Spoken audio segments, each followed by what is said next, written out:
Okay, hi everyone, and welcome back to the Media Buying Summit Day 3. So excited for you guys to be here. As you have heard from a few of our panelists over the last few days, it's a tumultuous time for media buyers.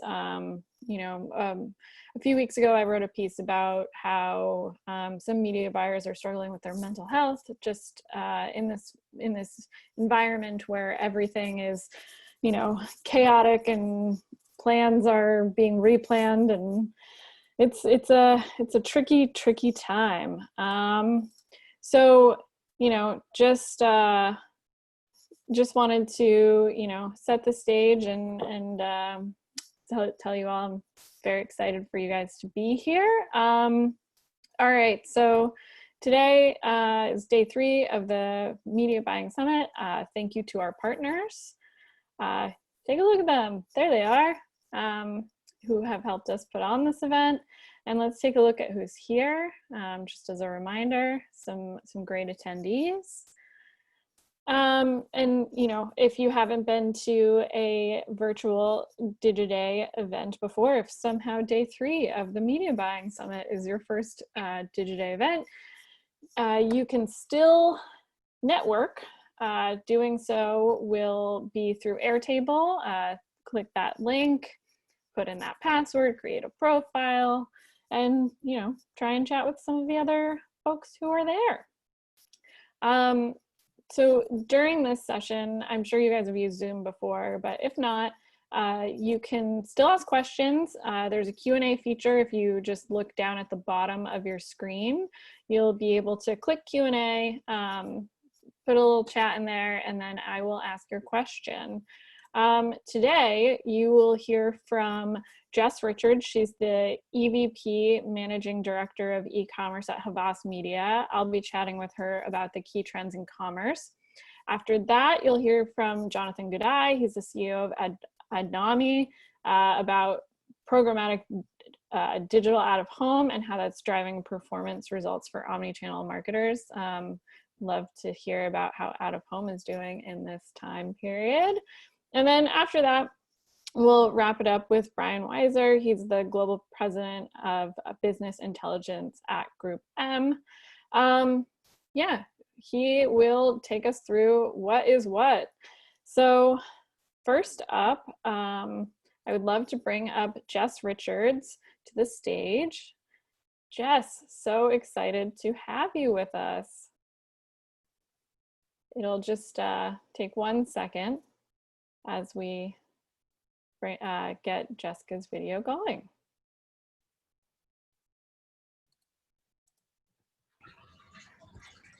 Hi, Jess.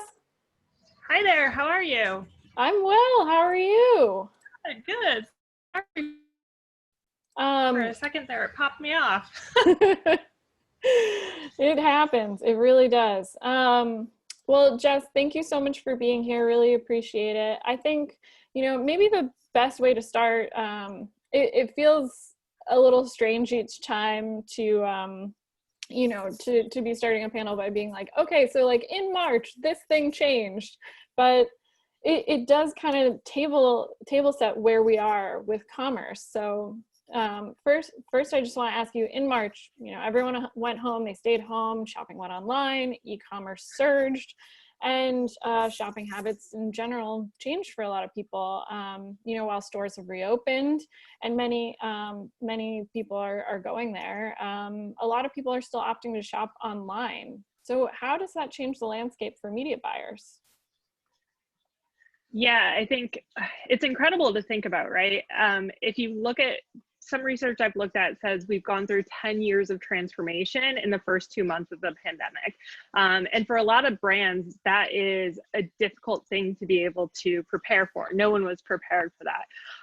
So it really took an intense amount of pivoting. We're seeing, a lot of emphasis put towards, okay, what does that mean for the business? How do we transform so that consumers can transact online, whether that's within their own websites, whether that's in some of the marketplaces that exist, like an Amazon or a Walmart or a Target. And how do we make sure that we're set up for that? So it has been incredible because watching this transformation and the amount of work that actually goes into ensuring that you're preparing the right customer experience is a lot. And there's a lot of steps that are being done, and some pivoted fast are now reworking the way they're thinking about what the roadmap looks like so they can continue to accommodate and create the best experiences. Yeah. Now, has that changed the channels that you prioritize? You just mentioned Amazon and Walmart. I think we've touched on, the rise of retail media, but, overall for media buyers, the shift in the way that people shop, I'm guessing it would change the channels that they prioritize. If so, Yeah. what are those? Yeah, absolutely. I mean, especially at the beginning of the pandemic, when there wasn't the ability for, brands that may advertise in more physical locations, things like events, sponsorships, all shifted online. So the emphasis towards a lot of media investment did shift online, and also shifted towards making sure that they had the right communication in place for those new experiences and for the volume that they were looking to put into potentially media environments that they haven't historically. Yeah. So was it more digital channels, more social channels? Like which ones were the biggest focus? Where did those dollars really go? It's really going to depend on the business and their objective and where their consumer is showing up, but certainly an increase in what you're seeing social.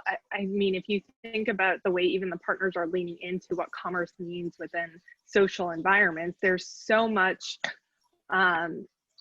resource that's been put against transforming the way you can create shoppable experiences in social media. And it also gave a platform for a lot of brands just to communicate and create a feeling of empathy and meaningful connections with their consumers. So that was one area we saw a lot of clients, while they may have pulled back in other areas, especially while they were reconsidering what some of these changes meant for their business, social tended to be a place where they were able to create a different type of connection, certainly digital environments and certainly retail environments.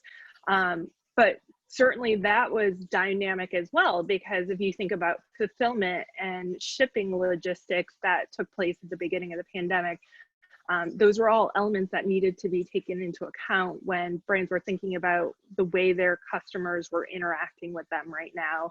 And there was a lot of complications that came with that. Yeah, it's interesting. When it comes to the supply chain and the way that stores are being treated, even here where I am in New England, lots of stores have, shifted to this like curbside pickup, like order online, curbside pickup thing. And that was something that existed for some time, but it was like,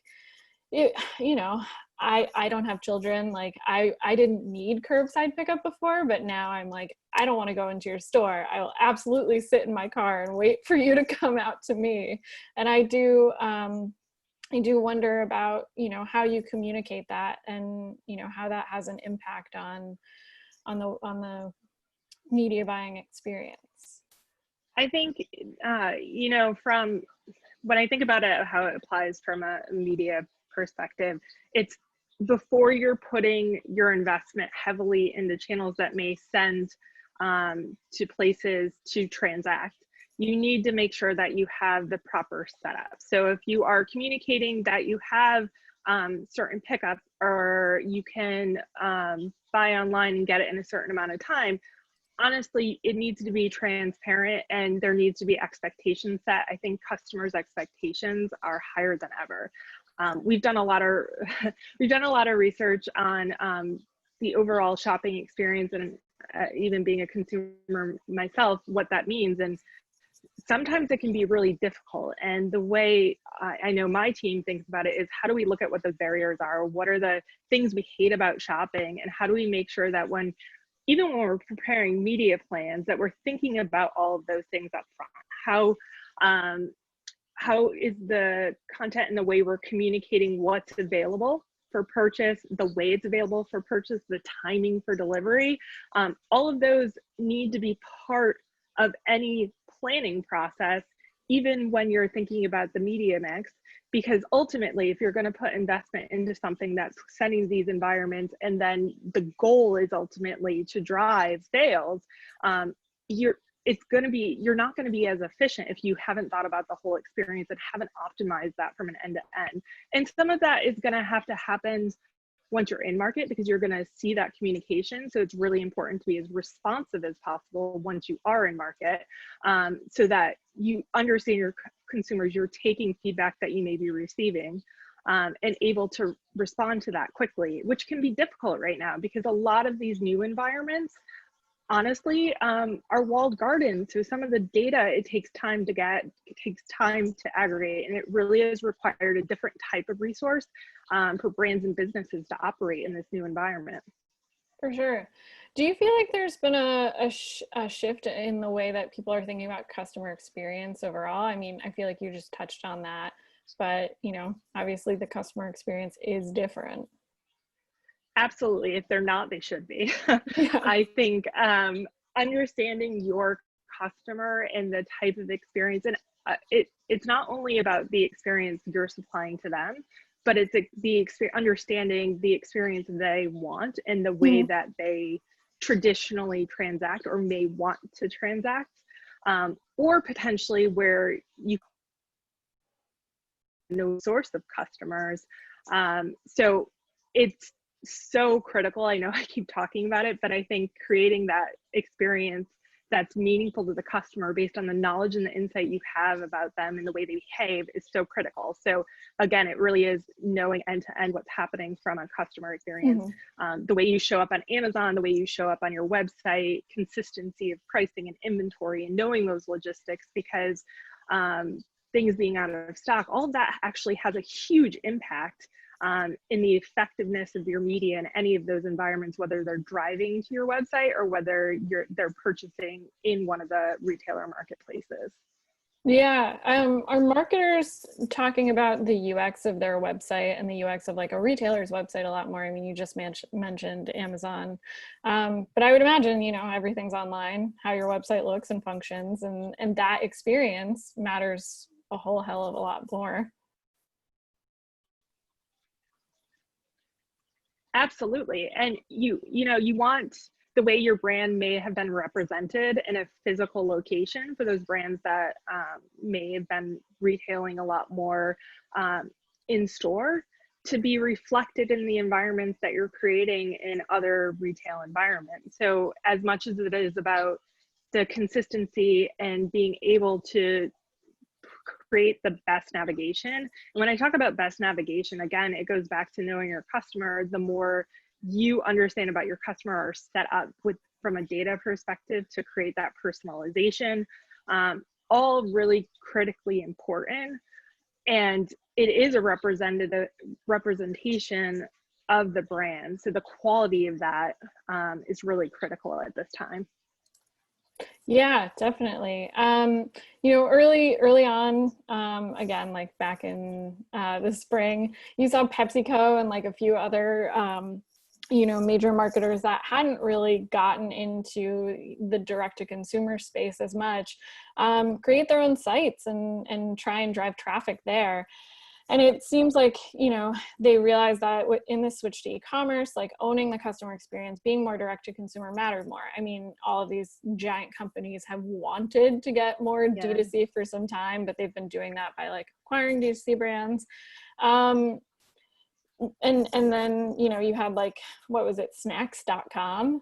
Like, how do you sit on like snacks.com for that long? And then you're just like, oh yeah, well, we should use this.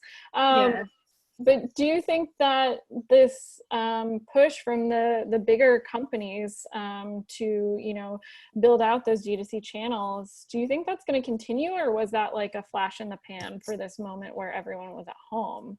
And how will that impact media buying?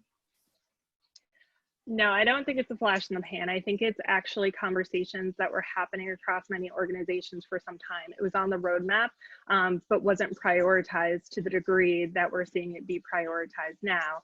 So I think once it's been ignited, I think people are all in, and I think it's going to change the landscape for the way that people operate, businesses operate, and look at even operational efficiency and what type of composition of resources they have internally to manage these things, I think there's going to be even more emphasis.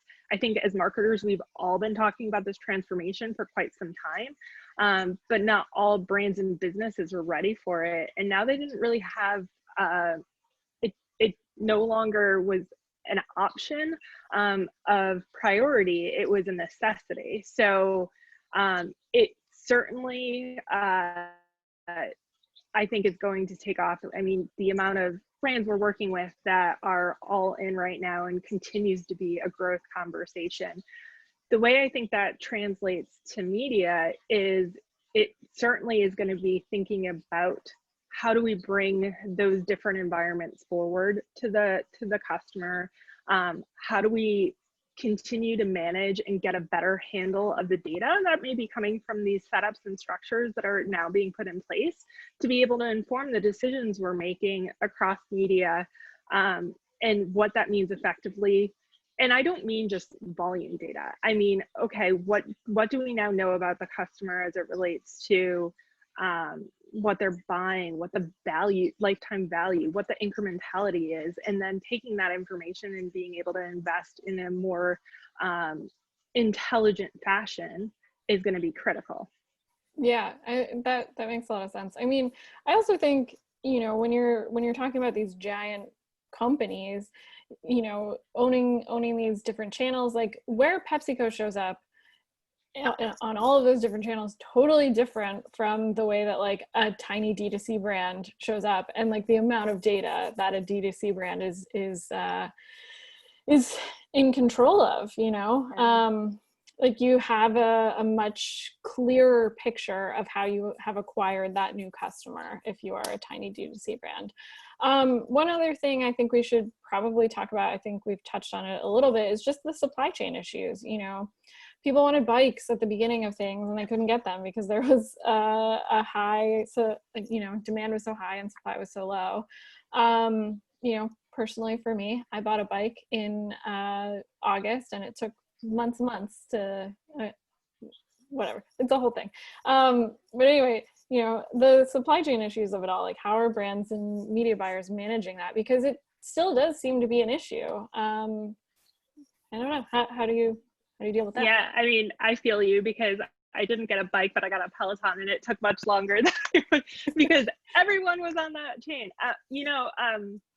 I think again, it comes back to preparedness. And honestly, in March, I don't think anyone could have prepared for something like this. Now that businesses have gone through it, it's going to change the way they set up for the different what if scenarios that could happen. And thinking about options as it relates to their supply chains, where inventory is coming from. I think it does happen, but that it goes back to what I said earlier, when there is things like supply chain issues, it really is a requirement of the businesses then to be able to communicate to those shopping, hey, this is the amount of time it's going to take, or where we are in fixing for that supply chain. And I think the more businesses are able to communicate to a degree, and set the right expectations, it really just comes down to the customer having such high expectations and being so vocal at this point, and brands needing to be as honest and transparent as possible in those things. But the reality is, it's just planning for what if scenarios, because it was a really difficult situation. And I think that was just one example that not everyone could have planned for. Yeah, it's interesting. I do wonder if the supply chain, will Q4 be when we get back to normal? We get a little bit more of that revenue back, and it's so important. And yet, like, we could still have some of these supply chain issues going into the holiday season. Could be wild. One of the other things we've heard about with this environment is that retail media channels have been more in demand. The Walmarts and the Targets, that was already a growing trend. And then you have CVS being like, you know what? I want to get some of those ad dollars as well. Yeah, you're seeing those channels build up more. Do you think that that demand is going to just keep going? I mean, I feel like what we're talking about is just an acceleration of trends that were already happening. Yeah, I think it's an acceleration, but I also think it's pushing things that should have happened. They're in the way most brands operates, especially with retail distribution, is they have those relationships. There is sometimes media components that exist, but the two never, in a lot of instances, the two never met in the middle, right? Where there was the marketing and the media, and certainly there were objectives that could be sales or commerce related. But then there was a team that was managing the retailer relationships separately, and those were, you know, about a separate partnership. I think the ability to bring the two together and understand the full funnel, also be able to participate and identify what the best media opportunities are within those retail environments that are only going to complement the type of distribution partnerships that exist is so much value to the how hard your presence in those environments really works. And it really goes back to tying the full customer experience together. One not being separate from the other, but it all being a real view of what's happening with the customer, and being able to say that this type of media is going to be able to drive and support the presence that may exist from some of the retailer contracts that were purely set up from a shopper perspective. And yeah, I think all of the retailers are seeing this as a big opportunity for them in terms of, you know, a new source being media opportunities from brands that are already working with them in partnership. So yeah, you see CVS, you're seeing Walmart, Target, Amazon, the way Walmart's thinking about subscription and premium services. So it's a really interesting landscape, and I think this is going to just continue to evolve and accelerate, and it's really exciting to be able to watch it happen and also help guide how it does happen. Yeah, I feel like it's an easy pitch too, because it's like, oh, hey, you know, attribution, that's been a real issue for you guys, but we can actually marry that data. And it's like, yeah. I mean, that's definitely you know, a viable pitch for marketers. Are you seeing any marketers who had maybe like avoided Amazon previously because, you know, for whatever reason they were afraid of being on that giant platform that rules the world? Are they like more open to being on Amazon and advertising there now? Has there been an increase there? Yeah, we're seeing two sides of it. Definitely there's more of an interest in not only just being there, but as you just mentioned with trends, being there meaningfully from a media perspective.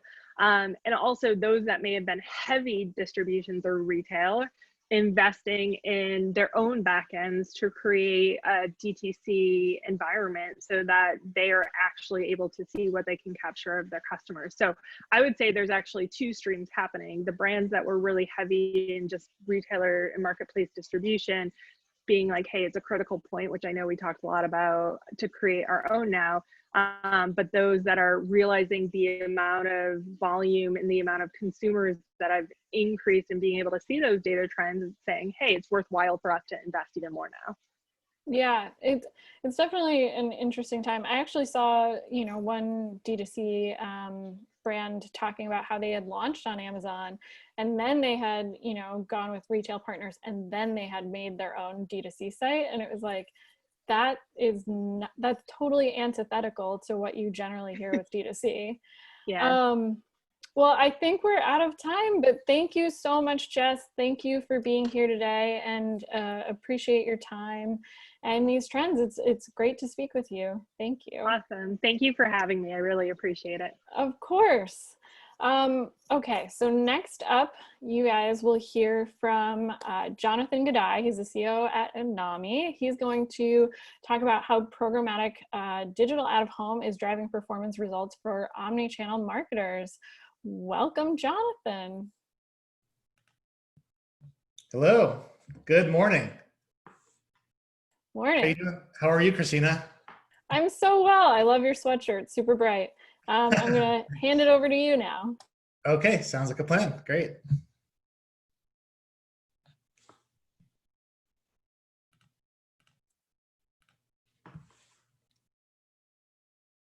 Screen sharing just takes a minute sometimes, Okay.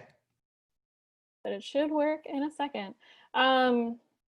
Yeah, digital out of home. I remember the last time I feel like we were at a media buyers event in person. Yes. You guys had a presentation. Wasn't there something with Uber? That's right. That Yes. partnership. Maybe you guys can, are we going to get more info on that? We sure are. Yeah, All right. that is part of the agenda for sure. Cool.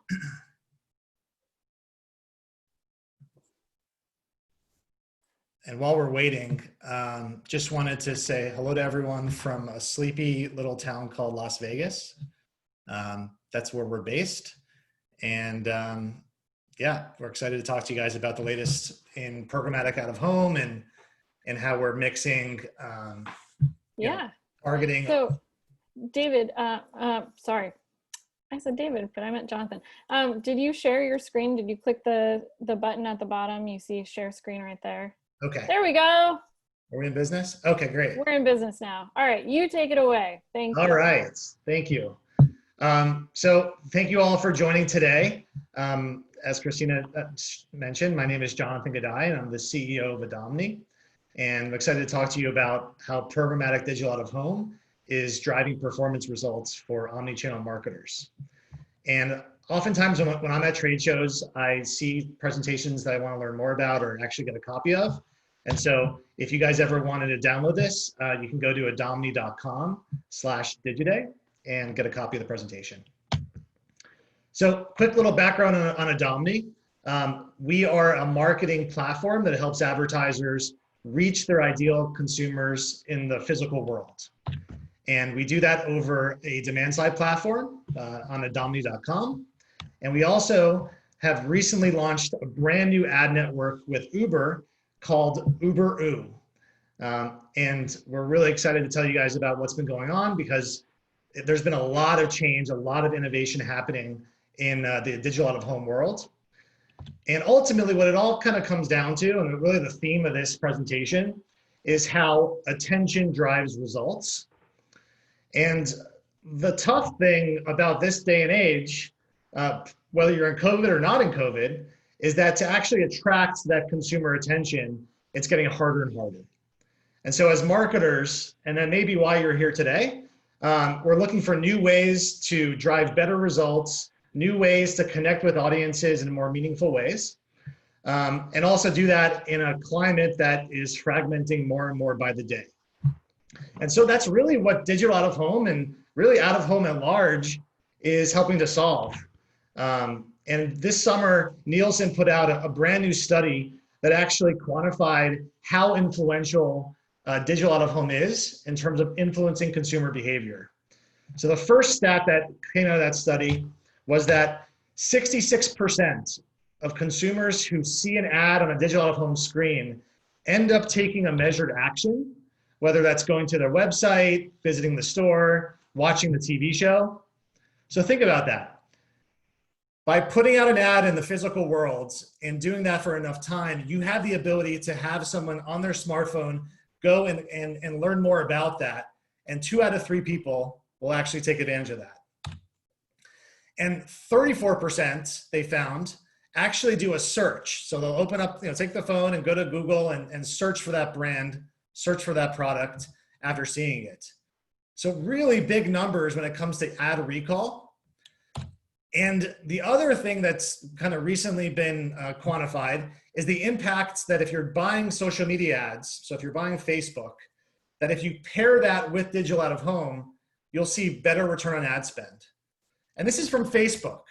So Facebook put out a blog post where they actually did a study with Accenture recently, and they looked at 6,000 marketers who were doing Facebook ads. And what they found is that when you pair the digital billboard ads, the street furniture ads with Facebook social media ads, you end up getting a 13% lift compared to if you just did Facebook ads alone. And that seems kind of interesting. Why would Facebook want to promote another channel and not just only Facebook? And the reason is because out of home makes Facebook ads stronger. And they want the same thing that we all want, which is just more clicks, more purchases, more store visitation.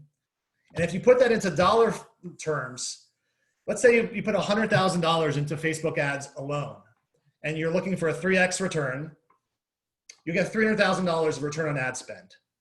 If you have the same results that those 6,000 marketers did in their study, then that same $100,000 will give you back $339,000, a 3.4x lift.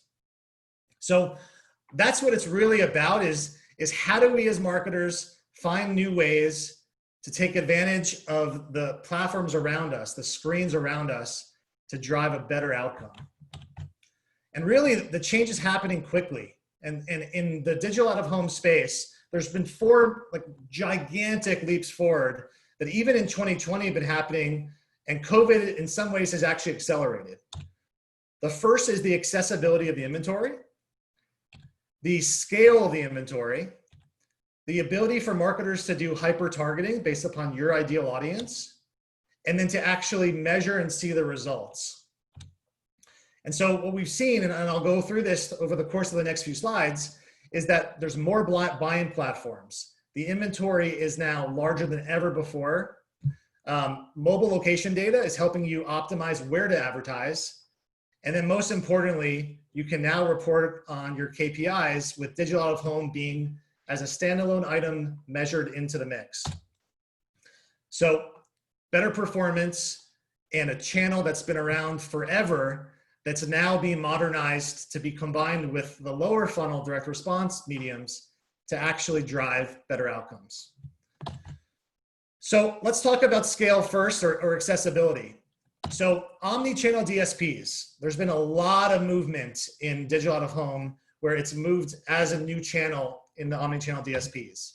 So today you can layer on digital out of home in a Mobi, MediaMath, Adelphic, and Verizon. Coming in the next month or two, you can do Zeta Global and the Trade Desk. And I'm sure we'll be adding, this time next year, there'll be 10 more names that we would add to the slide.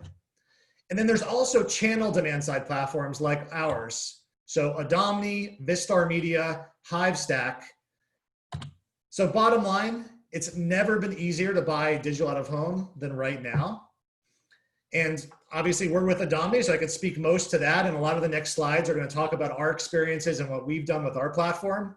But it's really exciting to think that it's not multiple RFPs. It's not weeks of planning.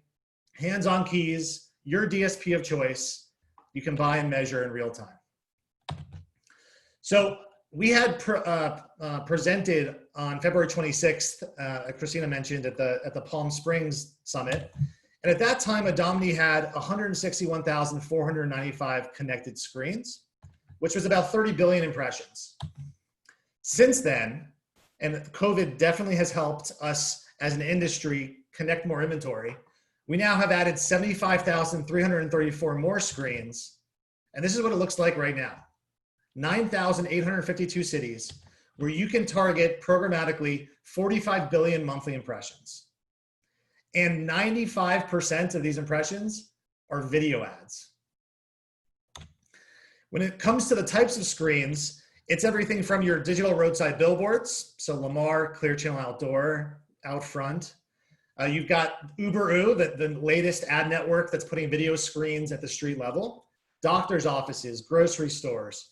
So it's a wide mix where more and more digital screens are popping up in the physical world. And now we as marketers can actually harness those to get our message across. With Uber in particular, what's special about it is that you're doing video ads at the street level that are also connected to the rest of the screens in market. So with this example, this is Atlanta, where we have 425 Ubers today with video screens. The ability to reach audiences in that unmissable way is really what Uber provides as like a connective tissue, if you will, to the real world. And if you think about Uber, I mean, most of us use it as consumers and we're just getting one car at a time. But if you're UFC and you've got a fight coming up in a week and a half, your ability to promote that fight all around town, on every street corner, every freeway, and this just shows about 80 cars. Imagine 5 times more cars in Atlanta, 350 cars in Dallas, 200 cars in Phoenix. Right now, there's 1,000 vehicles, a couple 100 million monthly impressions that you can target and programmatically buy, with LA, Chicago, Miami, and San Francisco coming up next. So really exciting stuff when it comes to just innovation on the actual scale of inventory that you can target. The other thing that Uber's doing that's really interesting is that it's not just ads. So the DPAA put out a study in their media planning guide last year that showed that when you combine content with ads, even on digital out-of-home screens, you get a significantly better response rate. And so what Uber's doing is they're putting art in between ads. And so imagine you're driving down the street, or you're a pedestrian walking down the street, and an Uber kind of comes to a stop, and a unicorn walks across the screen past us, like a subway station. Like, that's going to catch your eye. And then it goes to the UFC ad of a, in this case, a body slam. That's going to catch your eye. So this is what we're talking about, this really captivating content that also weaves in advertising that ultimately helps a brand connect with their audience in an unmissable, captivating way. So really awesome stuff that's been happening on the supply side. Now let's flip it around and talk about the audiences, because as we all know, COVID has had a pretty significant impact on the whole marketing world, and as you can imagine, out of home. So we look at, really, my personal favorite are these 3 different dashboards. You've got Apple, which uses their iPhone data, Geopath, which is a measurement trade body for out of home, and then Ubimo. And the good news is that out of home audiences are back. And here's what it actually looks like. So I pulled the numbers this morning that shows January 13th is the benchmark, so before COVID hit. Right now, across the United States, driving is almost 30% up, walking is 21% up compared to pre-COVID. And if we look at the top 5 DMAs, the average driving is 123% of where it was in January, and almost that same amount for walking. New York City is the only one that's not back to fully normal, but it does continue to improve week over week. And if you even look at the middle of the pack DMAs, 155% up driving. So that was always the question that we as marketers had is, okay, I'm at home a lot, I'm not going to the office. Does that mean audiences aren't out there for me to reach my targeted consumers? And that was true in April and May. But once we all just kind of started losing it, we're like, we have to get out of our house, we have to go out. Out of home audiences are actually higher now in many cases than they were beforehand. So that is on the audience side. When it comes to audiences, with programmatic out of home, you can target the same way that you do Facebook, Google, or mobile ads. So on the Adomni platform, we partner with PlaceIQ, Zeta, and Mira. And we have 200 million monthly devices where we are able to build exposure areas around all of our screens and understand who traveled past it in an anonymous, kind of safe way. And so if you are UFC and you're trying to reach, males that are this age range that, go to the gym or go to professional sporting events, we can optimize where we place the ads and at what time to reach that optimal audience. You can also measure how the ads are working. So this is like the brand new kind of groundbreaking advancements in the industry, where using our ad play logs and the timestamps and where the ads were played, we can understand who was exposed, what mobile device IDs were exposed, and then measure what they did after they were exposed to the ad. And so for UFC, for example, we can measure how many people that saw that Uber ad or the billboard ads ended up going to the UFC website and going and purchasing the pay-per-view or watching content. So it's not just out of home like you think about it, where it's just awareness, just top of the funnel. We're now able to do things like website visitation lift. How many people ended up going into a retail store after being exposed compared to a control group? How many people ended up downloading an app? How many people had more of a brand affinity where they now remember what you're trying to market? And this is the exciting stuff. I mean, this is where the performance elements of out of home start to come into the mix. And when you think about your omni-channel, where you've got your mobile and now your connected TV and your video and your display, by layering on the physical world, you complete the omni-channel. And there's no place like out of home. So Christina, I don't know if I have a Q&A session at this point, but how much time do we have at this point to keep going? I think we might have to switch to the next panel. Okay. But I do very much appreciate your Wizard of Oz reference just then. Well, I think if you leave that slide up for people for 1 second, you know, if they want a copy of this presentation, it's right there. And then, oh, looks like someone is getting a 404 right there. So we will try and fix that. But contact Jonathan about this. Thank you so much for your presentation, and so good to see you again and see how all of this has gone further. Thank you for your time. Okay, so next up, we are going to hear from Brian Weiser. He's the group president of business intelligence at Group M. I'm going to chat with him about looking ahead, crystal ball, like what is up. So would love to introduce Brian to the stage. Hello, Brian. Everyone. Hi. Thanks so much for doing this.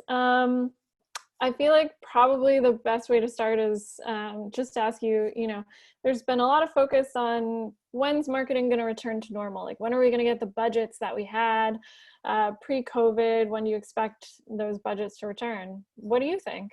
When will that happen? Will it happen? Yeah, I mean, I guess let me reframe that. When do we get back to 2019 levels as at an industry? I would say that most media in most markets are really looking at, you know, if you looked at it on a quarterly basis, latter part of next year probably. If you look on a full year basis, I mean, some media, some countries next year, but really everyone not until 2022. You know, the reality is that uh, while there are some categories of marketers who were, you know, completely blown up, and some media owners who've been completely blown up as a result, that the vast majority of marketers adapted. And what they're adapting to in general is, for most industries, mild recessionary conditions. So that does mean that, you know, you will get growth next year off of an easy comparable. But it also means that, you know, especially when you combine the sectors of the advertising economy that may struggle for a while, you just won't start to see that kind of feeling normal until certainly later next year. And that's really a function of, you know, assuming that there's a vaccine that's evenly distributed, that you know, economic recovery proceeds, and that you know, we've avoided or been lucky to so far avoid an actual financial crisis. I mean, what we're seeing is an economic shock, but not a financial crisis. Yeah. That could still happen. There's still a lot of there's plenty of room for bad things to happen. But so far, you know, we're not planning on that, I'd say. Yeah. If someone was just to do a transcript of what just happened, that would have been read as nervous laughter on my end. Martin Sorrell has sort of predicted a reverse square root economic recovery for post-COVID, or perhaps through COVID. What do you think? Like, what kind of shape is it going to be? Is it going to be a V or a W? Or I don't know why we have to have these like shapes, but people want a shape. So what's your shape? The letter that I'm presently inclined towards is K. A K? K. Please And explain. well, you know, the K characterizes this divergence, if you will, in fortunes that most of us, you know, like it or not, we're adapting. Maybe some of us can't exactly go outside and breathe. But I'm here in Portland, Oregon. We might be able to go outside today. We'll see. But we're adapting. Others, not so much. And I think that it's the income inequality is a very practical matter, probably widens for much of society. And I think that we'll see that in many sectors of the economy too, where you'll have, take the smaller businesses and certainly retail skewed ones in most categories will really struggle to survive. But that said, there will be great opportunity for others. And so the unevenness, if you will, at a human and business level of the economic recovery will be wide. So that's where, that's probably the thing that stands out to me that's worth considering. And I guess you would lay it on top of whatever other shape you want to call the economy having. In other words, this, uneven pace of overall economic recovery, or which could still be impacted by, further infections and shutdowns, and you have to kind of expect it'll happen. Just looking at what's happening in Europe, um, does strongly suggest that in the United States, as the more people try to go back to normal, the more you'll see an acceleration in cases, which could then lead to further shutdowns and then further economic contraction. Right. Okay. I mean, that's depressing and hopeful at the same time. I feel like we should touch on TikTok. There was the news this morning of just, the Trump order saying that, new downloads will stop on Sunday, but that they have until November 12th to sort of sort things out. What's your read on the situation with TikTok, and has it had an impact on buyers yet? I mean, I apologize. I'm probably 30 minutes behind on the news cycle, so I don't know if new things have happened. No, and all kidding aside, I mean, it's so hard to opine on anything because, I mean, any minute there could be a new piece of Yeah, information that shifts this in one direction or another. Yesterday had so much news flow. So let me take it up to the higher level, if you will, of sure. uh, well, and I guess answering your question, I'm sure it's caused some marketers to be incrementally more constrained in their efforts to find ways to work with TikTok. But I think it's also important to note that um, TikTok was only and is only in the process of building its business in most of the world outside of China. It's still very small. Hmm. Uh, it still, for many brands, has brand safety concerns and considerations, and it's in the process of improving what it is as an ad product. And so I think it's safe to say that the news doesn't probably doesn't encourage any marketers to jump in, but I don't know that the impact is particularly significant. I mean, certainly not at an industry level. Obviously, if you're TikTok itself, I'm sure they're feeling an impact. Um, but I think the bigger point that might be worth um, focusing on is that whatever plays out here, um, as long as if TikTok can sustain an audience in the United States, um, advertisers will have an interest in finding ways to work with them. Hmm. One thing I've noted that's I mean what remains to be seen is like whatever the structure is of whatever reform deal, if there is in fact any new structure that ends up taking place, because let's remember they could end up just walking away and get shut Yeah. down and come back, see if they can come back in a couple months if their political fortunes change. Um, but I think that what is really interesting to consider is that sustaining some operational independence is probably one of the more important things. By operational independence, I mean independent from Oracle and Walmart, if those are the entities, corporate entities Hmm. that are involved. Um, unfortunately the track record of large, marketing tech companies in the space is surprisingly not that positive. I mean, I think Oracle's challenges have been known, but certainly if you look at even Adobe and Salesforce, if you exclude their e-commerce businesses, their e-commerce software businesses, the rest of their marketing tech and ad tech has arguably been struggling. Yeah. So I don't know if that's just a function of being part of large enterprise software companies, or if it's some other factor. But I think that the key is that the company is able to actually continue to, at minimum, sustain its audience and improve its ad products, and preferably keep growing. Those are the things that advertisers are going to look for and care about to keep engaged on this. For sure.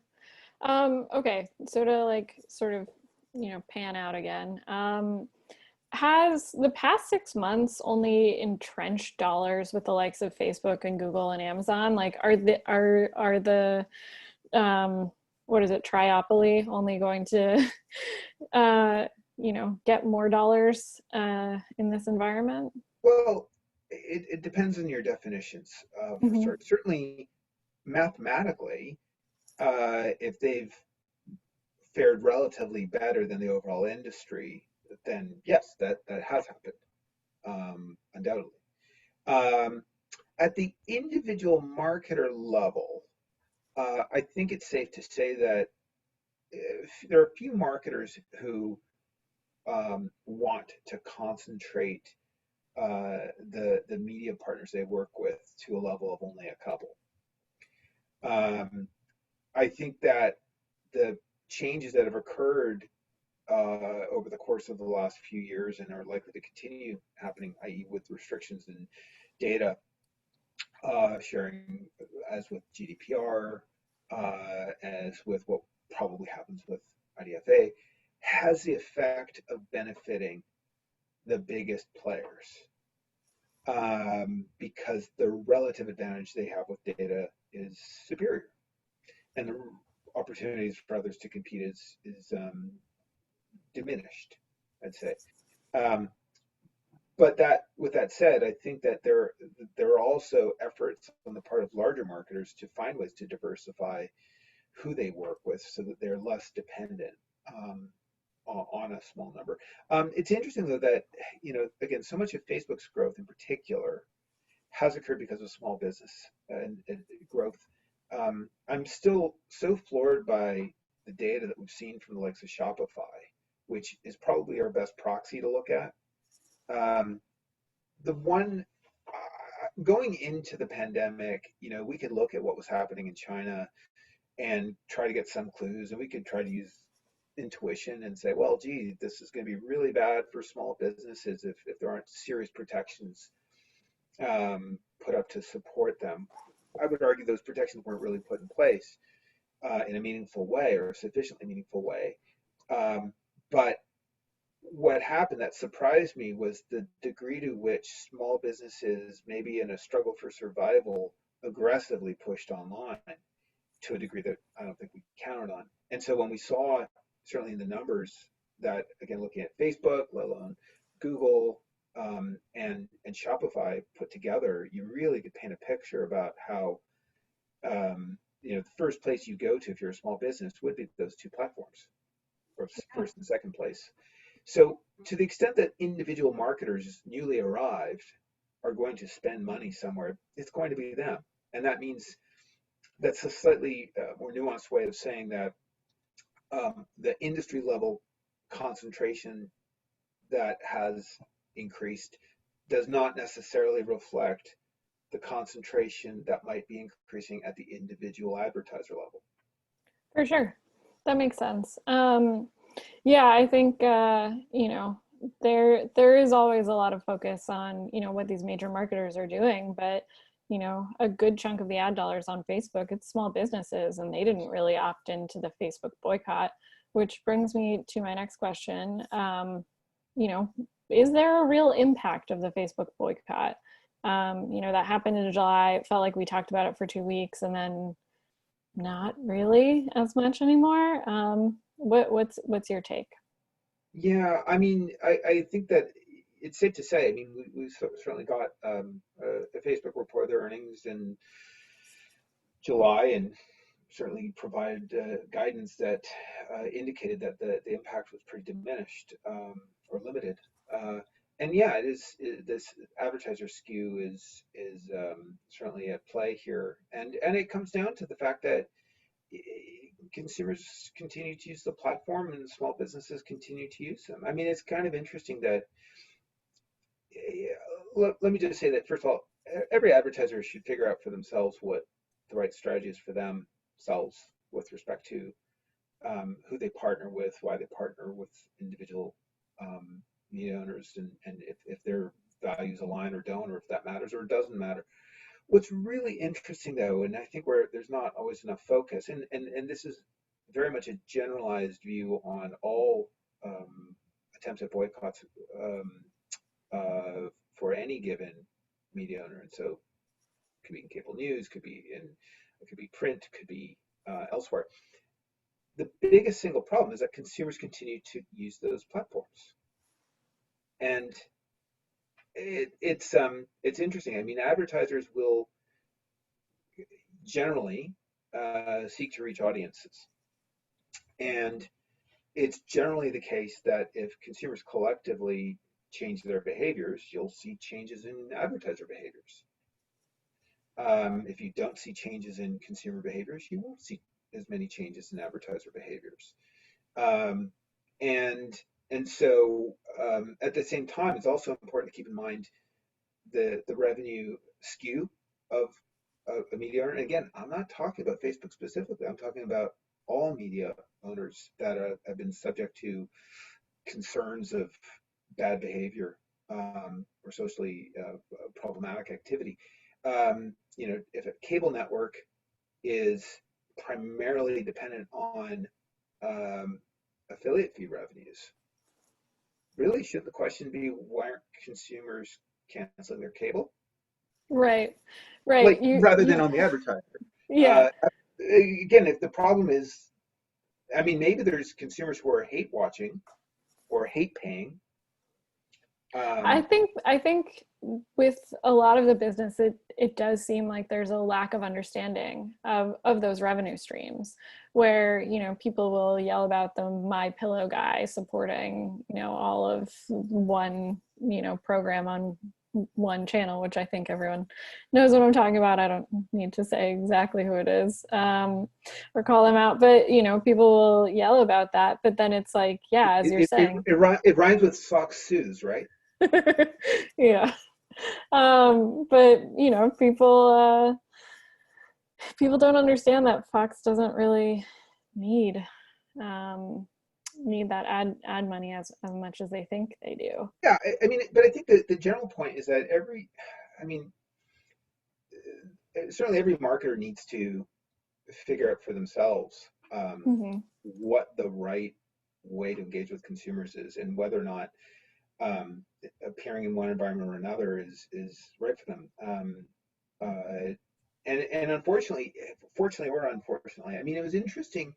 If you go back to the the YouTube issue of 2017,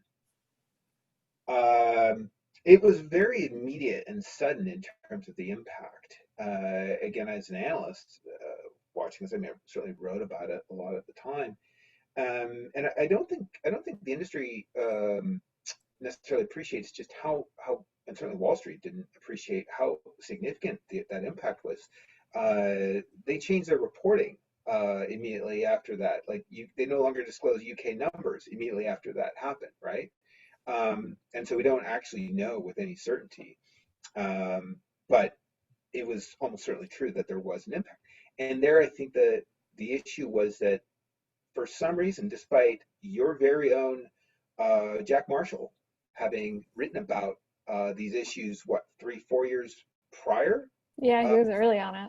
Yeah. Yeah, and it didn't, for whatever reason, it didn't resonate enough. But it did resonate once, once it's on the cover of the Times of London. All of a sudden, and it was pushed hard. I mean, CEOs of major companies were reading it, and and it was that caused a risk of brand association with problematic activity. Mhm.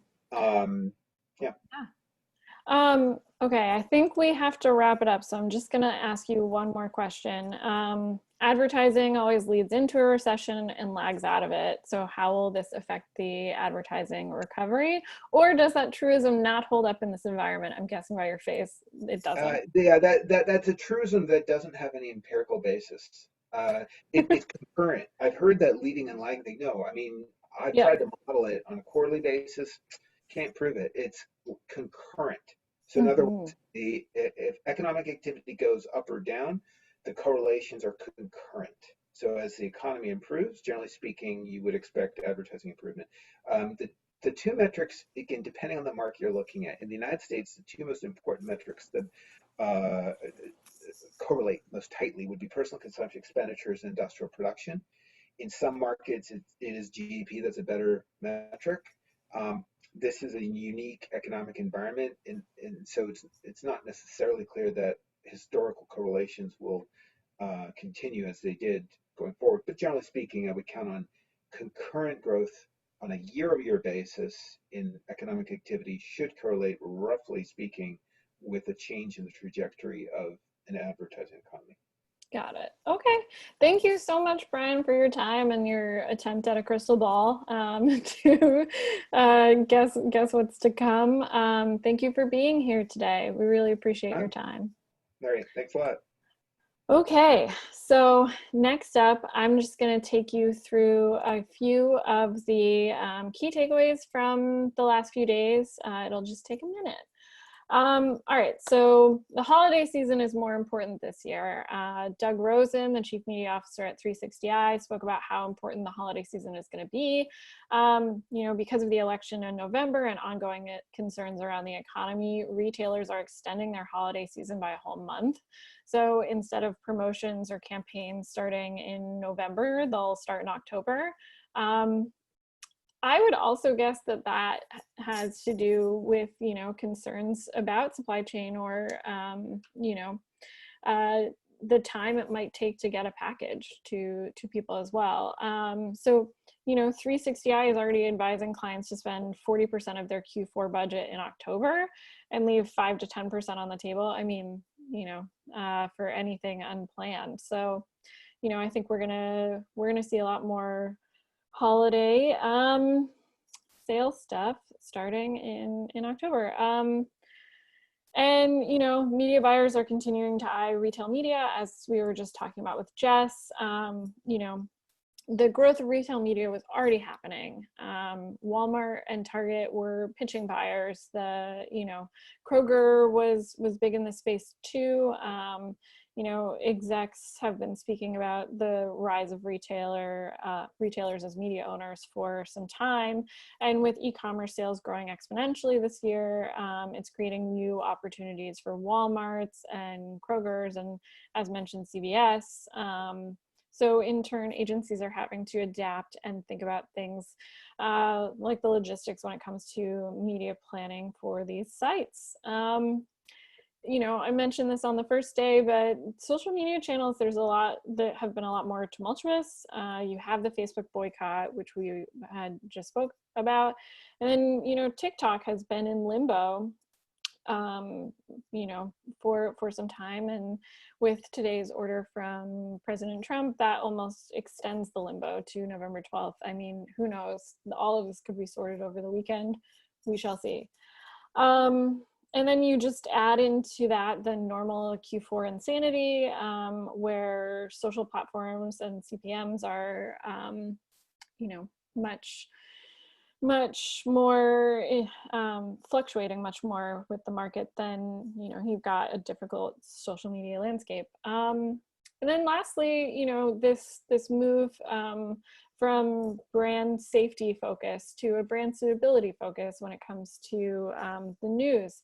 On the first day, I spoke to Allison Schultz, the SVP of product at Dentsu. She talked about, how with coronavirus, a lot of that content was being blocked, is on block lists. And, you know, as we're 6 months in, there's been sort of this shift to inclusion lists and versus, you know, block lists, or not block lists, white lists and black lists.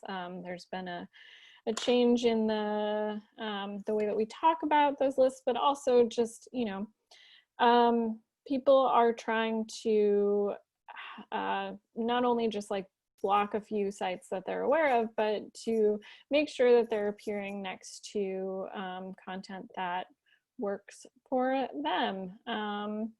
And I think that should wrap it up. Thank you guys so much for attending our Digiday Media Summit. Thank you to our partners. Obviously, we couldn't put this event on without you guys, so we are very thankful for you. And I'm sure we'll see you at the next one. Thanks, guys.